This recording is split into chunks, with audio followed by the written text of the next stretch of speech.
folks, JodoCast again, and this time I'm going to be having a look at the new Nerf Rebelle secret shot. Thought that it might be something interesting to have a bit of a play with. I like the automated operation of it with the flick open design and what have you. I thought that was pretty trick. So I think we should have a look at this and see what can be done with it. It is a pretty cool little design. I like it. So it seems to shoot quite well. But as we normally do, let's just see how well. We'll pop it over the chronometer and see what it's doing in stock form. And then we'll go about having a look at how to open it up and see if we can make some improvements. Alright, I'll set up the chrono and we'll be back in just a moment.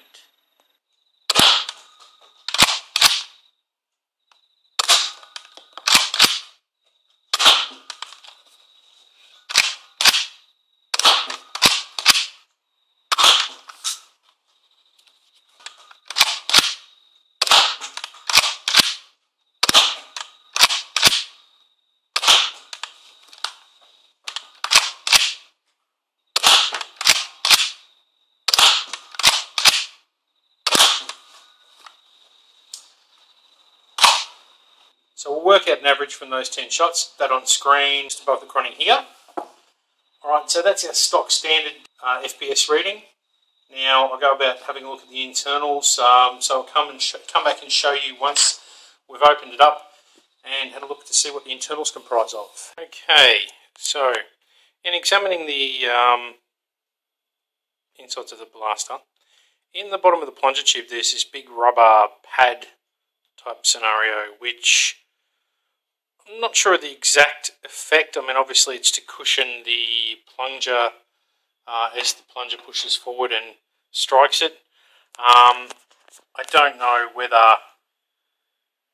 it's really completely essential. I'm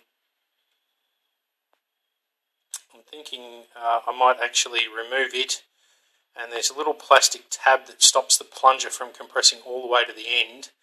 I may remove that also just to give us a little bit more plunger stroke. It'll only give us like about another 3-4 mil, but it will get it all the way to the end and eliminate any dead space. So I might make that mod.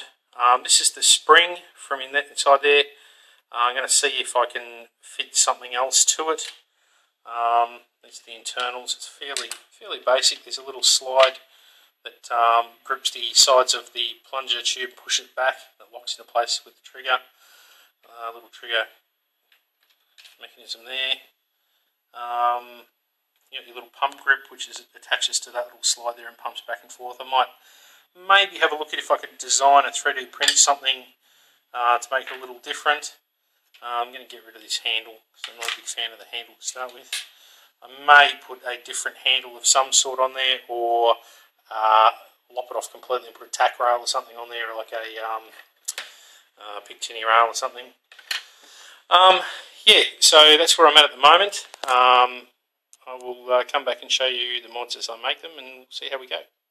Okay, so having a look at the secret shot, and what I have decided to do, this is just me, you don't have to copy me, but it's entirely up to you.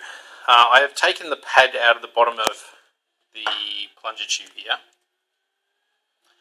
and there's a little nub that normally sits just next to that inner point of the air hole there, the air release hole, whatever you want to call it, which stops the plunger tube from completely depressing all the way.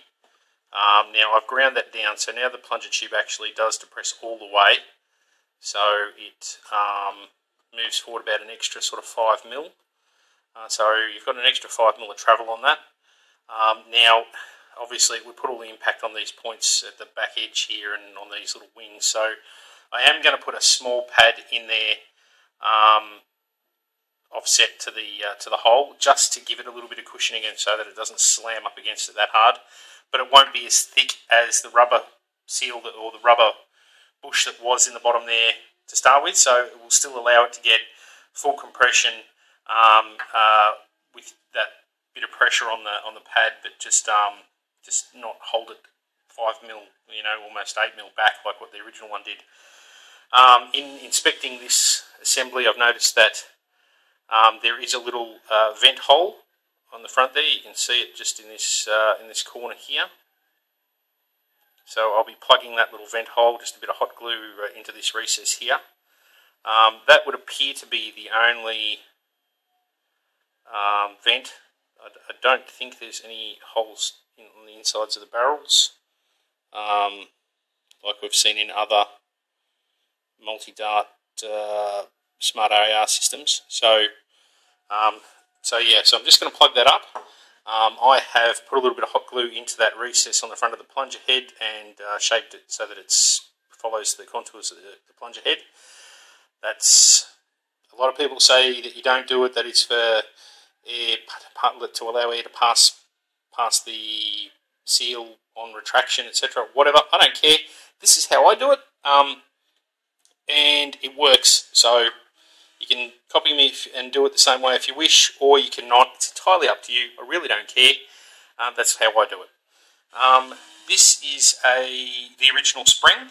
Now, in having a look through my box of springs, I found this spring, which is an orange ModWorks Vulcan spring. It's 2 times the pressure of a standard Vulcan. Slightly longer than the factory spring, but definitely significantly more pounds per square inch to it, even though that one pinged off. So I'm going to put that one in, and we'll go about reassembly and see how we fare. All right, I'll be back shortly.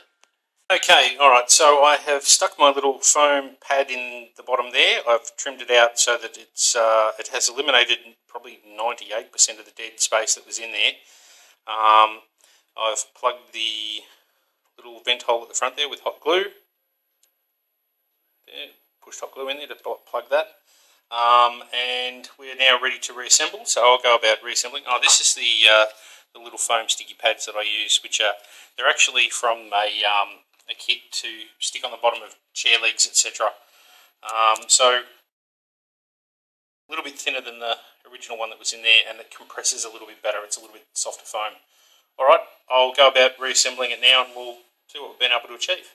So here we go, the secret shot is back together and it all appears to be working the way it should.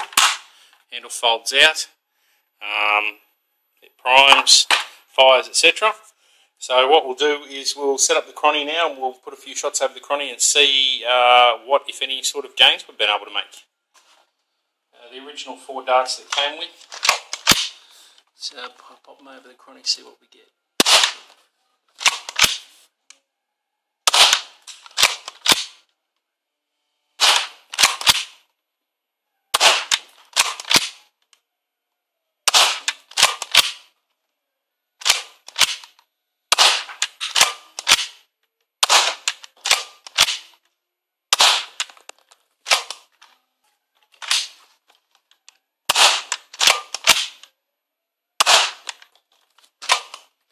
Alright, so there we go, we've got 10 readings there, so I'll pop the average on top of the screen here and compare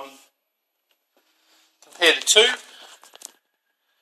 So we'll see what it was doing before the modifications and then after. I'll put the results at the top of the screen just here. So you can see the improvement that was made. That's using the 2-time Vulcan spring. And those few little mods that I do to the plunger seal, plunger tube, plunger head, what have you. So there you go. I hope you like that, and thanks for watching. Please subscribe, and I will see you on the next mod. Cheers.